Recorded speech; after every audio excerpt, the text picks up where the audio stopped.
Now let's look at the three basics: simplify, placement, and energy. These particular basics apply whether you're taking outside shots or indoor shots. Let's look at the first: simplify. One of the biggest errors made by amateur photographers when taking a photo of a home or a room is they back up too far. Get right up close. Make sure that in at least one of your photos you have a strong center of influence that draws the viewer in. This makes the shot more compelling and interesting. Take advantage of the color when possible. However, sometimes you'll have that white stucco home where there is no color. No problem. These types of homes show extremely well at dusk. Trying to pack too much information into a photograph is like cramming too much into your suitcase. It only makes the thing you're looking at much harder to find. A good photograph should reveal a single subject or idea with as little clutter as possible. It's okay if someone looking at your home photo asks where they were taken, but if he or she has to ask what they're pictures of, well, you're on shaky ground, photographically speaking. Paring your compositions down to their bare bones begins as a mental process. Try to describe in a single sentence what it is you're photographing. This is a photograph of the home's city view at sunset. Then begin to eliminate all but the essential visual elements. One way to isolate subjects is to experiment with different angles of the view. Often, shooting from an elevated vantage point will help you eliminate distracting or cluttered backgrounds, while getting down on your belly and shooting from ground level will let you isolate subjects against the sky. Another way to subdue a busy background is to use a technique called selective focus, which puts everything except your main subject out of focus. Okay, let's talk about placement. Remember the rule of thirds. Try having the subject off-center. You'll find that oftentimes this will help make the shot much more interesting. Use lines to lead the viewer to the subject. Try unusual camera angles. As we'll be discussing in a bit, you'll want to take outside shots at an angle, inside shots from your knees, on ladders, and any other way that you can make it other than at eye level.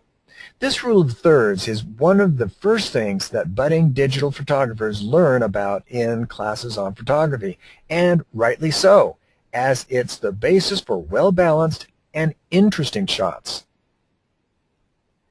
I will say right up front, however, that rules are meant to be broken, and ignoring this one doesn't mean your images are necessarily unbalanced or uninteresting. However, a wise person once told me that if you intend to break a rule, you should always learn it first to make sure your breaking of it is all the more effective. Well, what is the rule of thirds? The basic principle behind the rule of thirds is to imagine breaking an image down into thirds, both horizontally and vertically, so that you have 9 parts, as follows. As you're taking an image, you would want to have done this in your mind through your viewfinder or in the LCD display that you use to frame your shot. With this grid in mind, the rule of thirds now identifies 4 important areas of the image that you should consider placing points of interest in the frame of your image. Not only this, but it also gives you 4 lines that are also useful positions for elements in your photo. The theory is that if you place points of interest in the intersections or along the lines, that your photo becomes more balanced and will enable a viewer of the image to interact with it more naturally. Studies have shown that when viewing images, that people's eyes usually go to one of the intersection points most naturally rather than the center of the shot. Using the rule of thirds works with this natural way of viewing an image rather than working against it.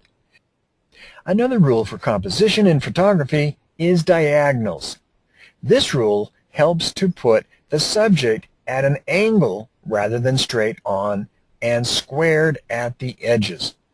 Placing the subject at a diagonal will almost always increase composition interest. Okay, let's take a look at energy then.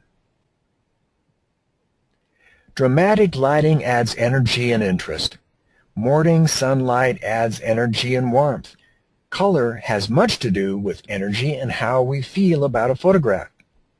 There is much more interest in a home when taken at dusk with the outside lights on. Light greens and blues are cool colors and make us feel cool.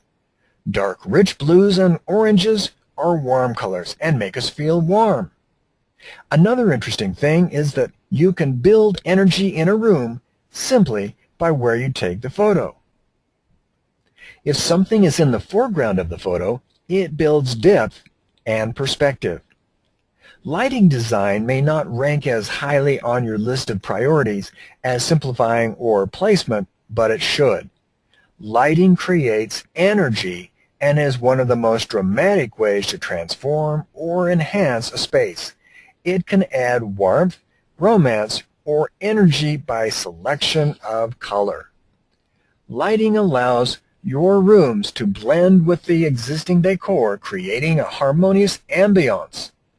The type and size of light fixtures should be carefully considered for aesthetics and overall ambience. Have in at least one of your photos a strong center of interest that draws the viewer in. This makes the shot more compelling. And the rule of thirds is to imagine breaking an image down into thirds both horizontally and vertically so that you have 9 parts.